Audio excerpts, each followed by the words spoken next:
Hi all, this is Mystic Dylan and my first official video is going to be about coming out of the broom closet.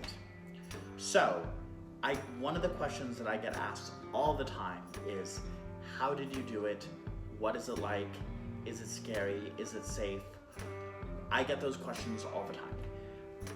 My answer is going to be different from your experiences. Fortunately, my parents were very accepting. I came to witchcraft very early. I had an interest in it as far back as 9. So in 1999, I was reading books on divination and mysticism, and I had a very progressive family and outlook.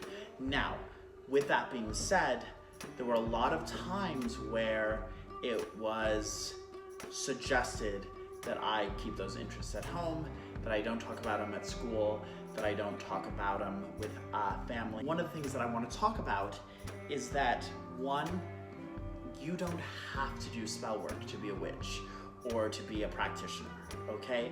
It is not required to do spells. It is not required to, use herbs or stones or anything like that. The whole aspect of witchcraft and magic, one, it's at your own pace, and two, you can practice by reading and gaining the knowledge. You don't have to use it, okay? Now, should you? Of course. Another thing too is that you have all the tools. I bet you right now at your home, you have all the tools you need to perform a simple. You can use glass in exchange for crystals. So say that you do not have a quartz, okay?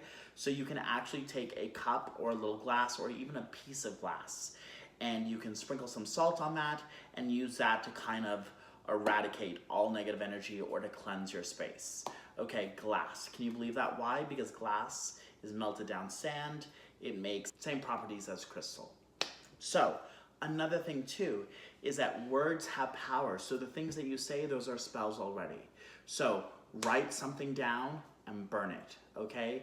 Burn it in the safety of your home, burn it when you're away, or if you want to send something away, if you want to banish it, flush it, okay? So there are many little tools and tricks that you can use, and I will probably make that a longer video. But one of the things that I wanted to talk to you about is that if you are new to the craft, welcome. And also, don't be afraid. There are a lot of people who will judge, but there are 4 key elements or rules of witchcraft, okay?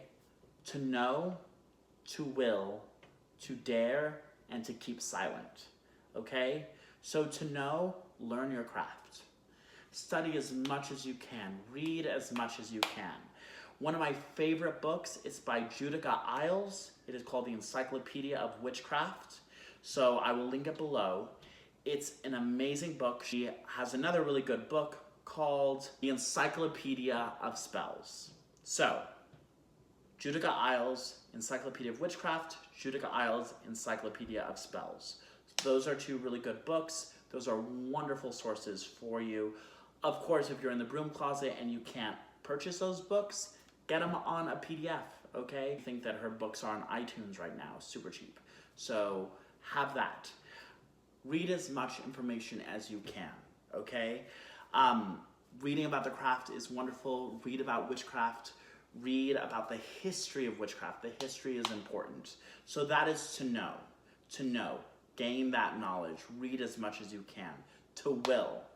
You have to want this. If this is something that is important to you, go for it, okay? And the other thing too about will is all about using your intuition and using your mind and the power of manifestation. If you want it to happen, it will happen, okay? It's kind of like The Secret. It's reciprocity. What you put will come back to you, okay? So we have to know, learn as much as you want, to will, the power of manifestation, okay? To dare, don't give a hoot what anyone else thinks, okay? So if people offer judgment, if people offer criticism, then it's not worth it, okay? Don't worry about them. Don't worry about what people think, okay? Now, here's the other one, to keep silent. With that being said, it's okay. You don't have to tell the world, hey, I'm a witch. And I know in the 21st century right now, witches have become super mainstream. It's integrated in pop culture. So, you know, you may want to wear that shirt that says, I'm a witch. And you can use that with humor. And that's what I think a lot of people are, a lot of witches, at least I know I do it, and I know a lot of people in the community do it. Because witchcraft is so mainstream, you can wear a shirt that says, not your basic witch. And they're like, haha, cute shirt. And you're like, if only you knew.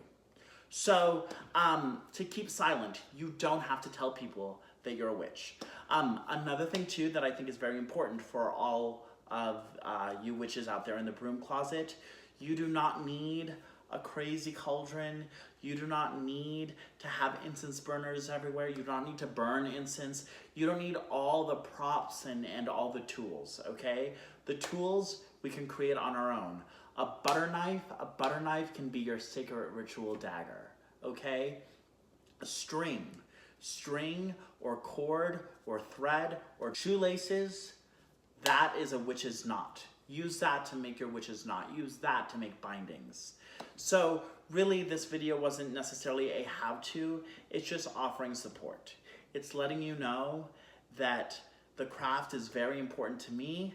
There's so much history in what you're doing. So I loved history as a kid, and it was so cool realizing that, wow, there's history behind this. There is a sense of significance in what I'm doing because these spells, these incantations are passed down, okay?